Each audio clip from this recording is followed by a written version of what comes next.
ان کے وار کے طریقے کیا ہیں؟ ہوں، دیکھیں میرے خیال میں اگر مسلمانوں کے خلاف دنیا میں کوئی لابی سب سے زیادہ متحرک ہے تو وہ انہی کی ہے، ٹھیک ہے۔ اور جو اس کے طریقے ہیں میں اس میں سے ایک تو چیزیں عرض کرتا ہوں۔ ایک تو وہ طریقہ ہے کہ جو دنیا کے اندر مشنریز کے نام پر بہت سے غیر مسلموں نے کیا کہ بھئی کسی بھی جگہ پر میڈیکل کی فیسلٹی یا کھانے پینے کی سہولت، پیسہ، رفاہ عامہ کے کام آپ یہ کریں، ویزے، لوگوں کو کاروبار، لوگوں کو ویزے وغیرہ دیں، اور اس نام پہ وہ آپ کے قریب ہوں گے۔ دین کا علم لوگوں کو ہوتا نہیں ہے، اور زیادہ تر اس ارتداد کی طرف اور اس کفر کی طرف جانے والے وہی ہوتے ہیں کہ جو دین سے جاہل ہوتے ہیں، ایسا ہی۔ کیونکہ دین کا عقیدہ ہوتا ہے تو بندہ کہتا ہے بھائی مہربانی یار، میں اس طرح کی چیز کی طرف میں نہیں آ سکتا، سوری میں نہیں ایسا، نہ ایسا بول سکتا ہوں، نہ ایسا مان سکتا ہوں، نہ ایسا کہہ سکتا ہوں، نہ ایسا لکھ سکتا ہوں۔ لیکن اگر مال کی محبت غالب ہو اور دین سے جاہل ہو، ہوں، اب دونوں کا نتیجہ کیا نکلے گا؟ وہ اللہ، بولے گا یار اگر مجھے اس وجہ سے یورپ کے فلاں ملک کا یا مجھے فلاں جگہ کا ویزا مل رہا ہے تو یہ ویزا ملنا ہے مال، اور یہ لکھنے سے ایسا کوئی فرق نہیں پڑے گا یا مان لینے سے کوئی فرق نہیں پڑے گا، یہ ہے اس کی جہالت۔ تو علم دین سے دوری اور مال کی محبت، یہ دو چیزیں مل کے تباہ کر دیتی۔ ٹھیک ہے۔ دیکھیں ایک ہوتا ہے کہ چونکہ یہ ایک نظریہ ہے تو نظریہ ہوتا ہے دلائل کی بنیاد پہ، ایک ہوتا ہے کہ یہ دلائل دے اور دوسرے والا ان دلائل سے متاثر ہو کے مانے، ٹھیک؟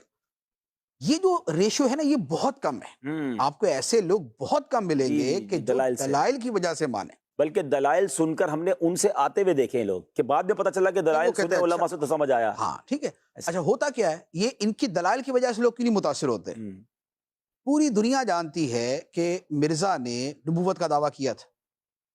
جب وہ بندہ ان سے جا کے ملتا ہے، یہ کہتے ہیں نہیں نہیں نہیں نہیں، نبوت کا دعویٰ تھوڑی تھا، وہ تو مجدد تھے، وہ تو مسیح تھے، وہ تو فلاں تھے، وہ تو مسیح موعود تھے، وہ تو مہدی تھے۔ ہمارے ہوتے ہیں۔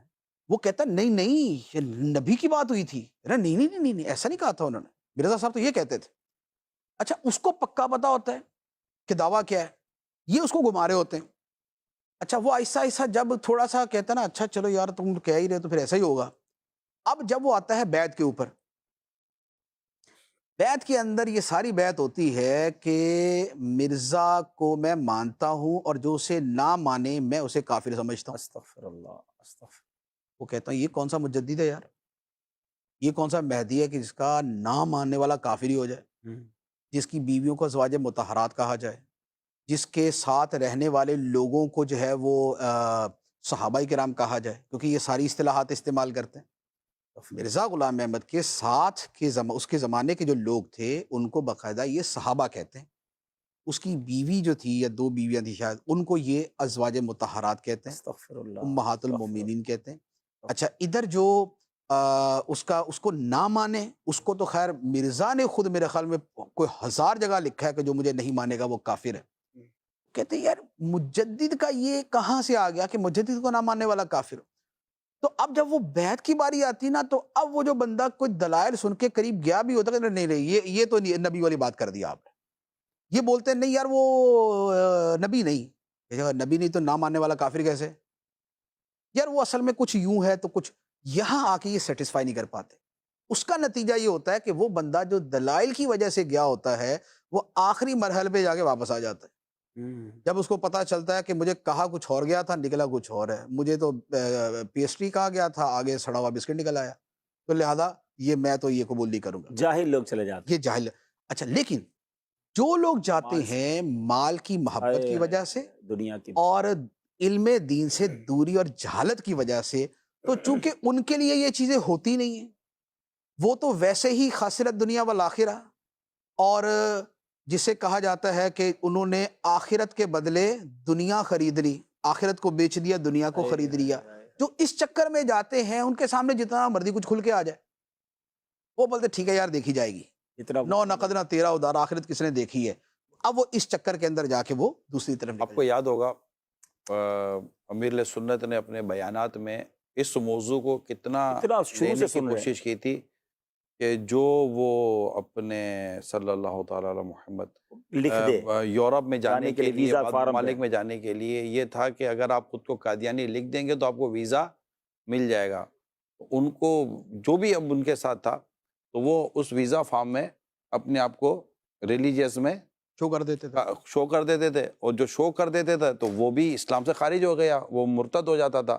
لیکن یہاں اچھا ایسا مسئلہ دوبارہ واضح ہو جائے کہ وہی والی شیطان کا کھیل اور علم سے دوری، کہ میرا دل تو مسلمان ہے، میں تو صرف فارم پہ لکھتا ہوں.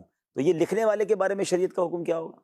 دیکھیے جو دین کا معاملہ ہے اور ایمان کا معاملہ ہے وہ اس قدر سینسیٹیو ہے کہ اس میں جو بندہ زبان سے بھی بول دے گا نا وہ 100% وہ خارج ہو گیا. اللہ، اس میں یہ نہیں ہے کہ دل میں نہیں تھا اور صرف زبان سے بولا. زبان سے کلمہ کفر بولنے کی جو اجازت ہے وہ قرآن مجید نے واضح طور پہ صرف ایک صورت میں دی ہے. فرمایا الا من اکرہ، کہ جو مجبور کیا گیا، اکرا کیا گیا کہ جان سے مار دیں کہ بولو کلمہ کفر. الا من اکرہ وقلبہ مطمئن بالایمان، تو دل ایمان پر مطمئن ہو اور زبان سے جو بولا وہ اکراہ کی وجہ سے. اکراہ کا مطلب ہے کہ جان سے مار دینے کی سچی دھمکی، صحیح دھمکی، کہ واقعی نہیں عمل کرے گا تو وہ مار دے گا وہ. تو قرآن نے صرف ایک صورت کی اجازت دی ہے. اس کے علاوہ جو صورت بھی ہوگی کہ جس میں وہ زبان سے یا تحریر سے اگر وہ اپنے آپ کو کافر کہے گا وہ کافر ہو جائے گا. اللہ کی پناہ، اللہ کی پناہ. اللہ ہمارے حال پر رحم فرما، اللہ ہمارا ایمان سلامت رکھے.